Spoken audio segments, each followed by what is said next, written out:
नमस्ते दोस्तों। डेली खुराक पर ज्योतिष की जो श्रृंखला है उसमें आपने परिचय लिया था श्री महेश कुमार जी आचार्य सर का, और सर ने जो मुख्य समस्याएं बताई उनके आधार पर जब हमने देखा कि सबसे ज्यादा समस्याएं क्या आ रही है तो वो विवाह संबंधी समस्याएं थी।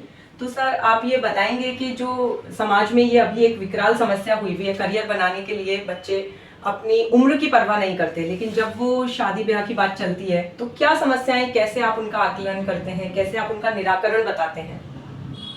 देखिए, विवाह संबंधी समस्याएं लेकर के लोग जब आते हैं तो मेन उसमें ये होता है कि विवाह के लिए आपका कुंडली में सातवां घर, सातवां हाउस निर्धारित है।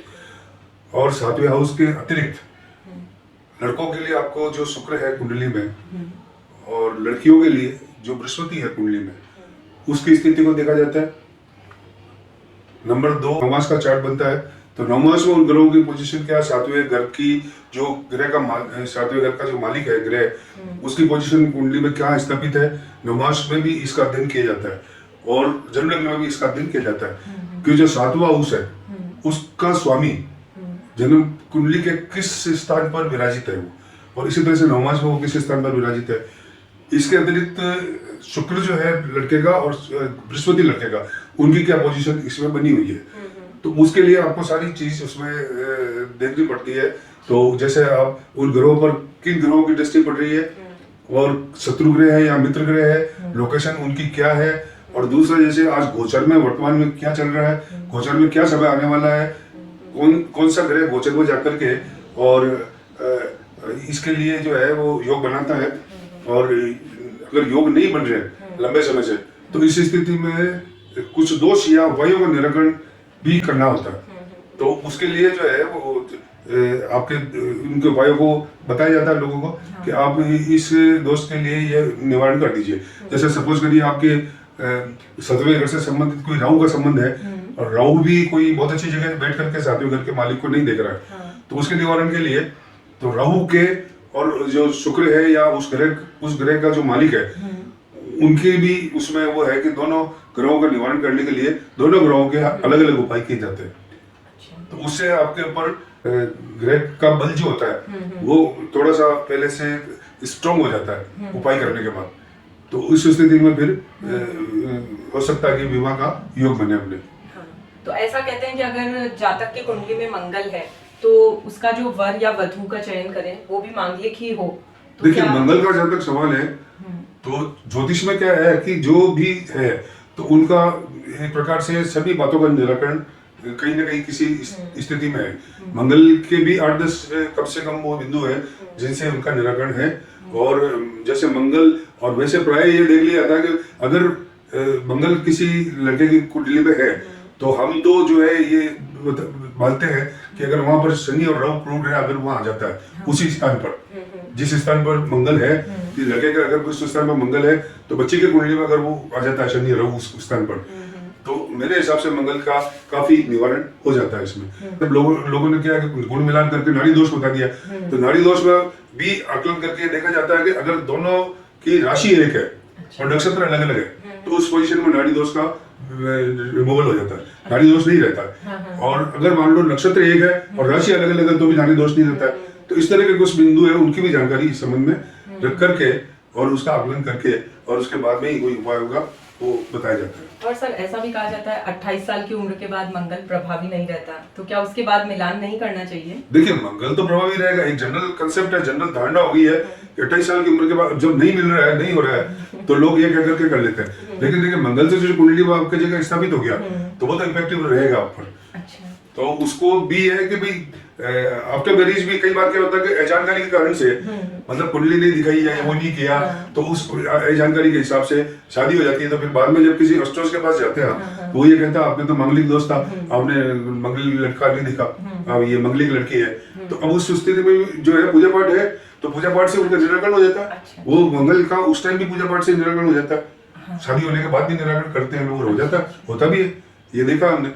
लेकिन सर ये इतनी डीप बातें आपको पता है, सब लोग नहीं जानते। अब जो लोग देख रहे हैं उनके घर में भी ये समस्या जरूर होगी। अब वो माता पिता चिंतित है और वो कोई एक ऐसा उपाय करना चाहते हैं, तो कोई ऐसा आप सामान्य कोई उपाय अगर बता दें तो बड़ा अच्छा रहेगा। मैं जैसे जनरली पहले तो इससे शुरू करता हूँ लोगों को कि भाई जैसे शुक्र है, तो लड़के के लिए शुक्र का क्या है कि उसमें यह है कि अपने ऊपर वो सेंट लगाए, थोड़ा जो है शुक्र के दिन जल में थोड़ा सेंट डाल ले, दूसरा शिव मंदिर पर जाए और शिव भगवान के यहाँ पर जाकर के और इत्र का लेप करे खूब अच्छी प्रकार से शिव के लिंग को, इत्र का लेप करके फिर उनको शुद्ध जल से स्नान करवाए, फूल माला अर्पित करे उनको। इसी तरह से कुछ सफेद वस्त्रों के दान है। अच्छा। और जैसे बृहस्पति है तो बृहस्पति में पीली वस्तुओं के दान है, बृहस्पति का व्रत है या केले की पूजा है, इस तरह से जो है ना, और हल्दी का तिलक है, और गाय को जो है पीली गाय की सेवा है। अच्छा। तो उसमें ये सारी चीजें होती है इस तरह से। तो छोटे उपाय से पहले देख लेते हैं, और उसमें आसपास कोई योग बन रहा है तो उनको योग भी बता देते हैं कि भाई आप ये उपाय करेंगे तो जल्दी इनका ये बैठ सकता है। तो ये इत्र से अभिषेक और इत्र का प्रयोग ये लड़का लड़की दोनों के लिए? ये लड़के के लिए है। अच्छा। ये लड़के के लिए इत्र का प्रयोग, तो शुक्र जो है किसी का भी संबंध नहीं बैठ रहा वो सब लड़के कर सकते हैं ना? हाँ, लड़का कर सकता है। 7 शुक्रवार उसको कंटिन्यूस करना है। अच्छा, उसमें आपको मिस नहीं होना। 7 शुक्रवार आपको कंटिन्यूस करना है उसको। अच्छा। 7 शुक्रवार कंटिन्यूस करना है। अब इसमें जैसे कुछ उपाय है, जैसे मान लो बुध की दशा के कारण से किसी की शादी में प्रॉब्लम आ रही है तो वो कबूतर को जो है मूंग खिलाने का उपाय है। आप आटे की लोई में कबूतर को मूंग खिलाना, आपको 3 बुधवार लगातार खिलाना। 3 बुधवार लगातार खिलाने से भी लोगों को काम हुए, और ये हमने जो है वापस उन्होंने बताया कि साहब 4थे बुधवार का हमारे संबंध हो गया। जैसे एक लड़की की नौकरी नहीं लग रही थी, उनकी उसकी सारी सखियां थी, उनकी नौकरी लग गई।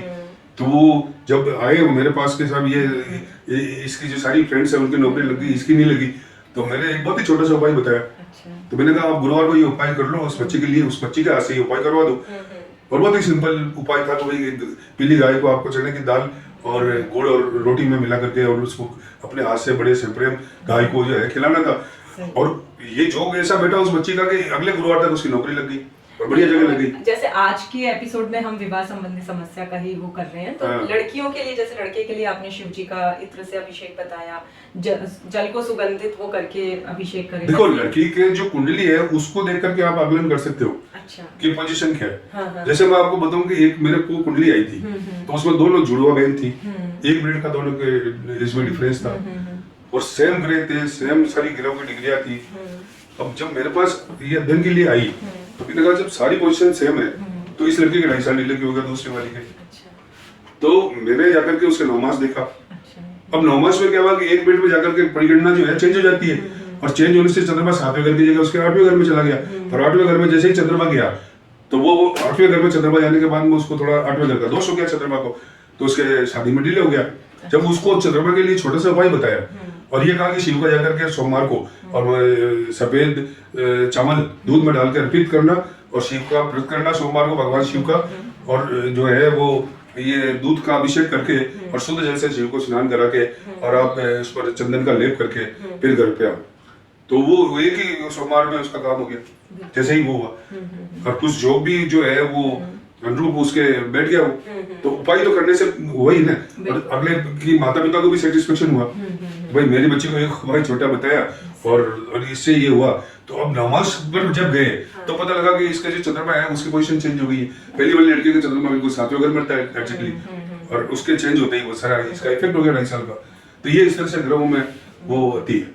तो ये तो अब ये है कि भाई आप जानकारी जो है सबसे बड़ी होती है, और जानकारी अगर मान लो जानकारी देने के बाद अगर मान लो उनको उपाय होते हैं और बहुत ही कम खर्च पर उनके उपाय होते हैं तो बहुत अच्छा रहता है, परिणाम मिल रहा है तो अच्छा है। चलिए आज की श्रृंखला में इस विषय पर चर्चा हुई, इसके लिए आपका बहुत बहुत धन्यवाद। अगले एपिसोड में हम फिर किसी और विषय को लेकर चर्चा करेंगे। धन्यवाद।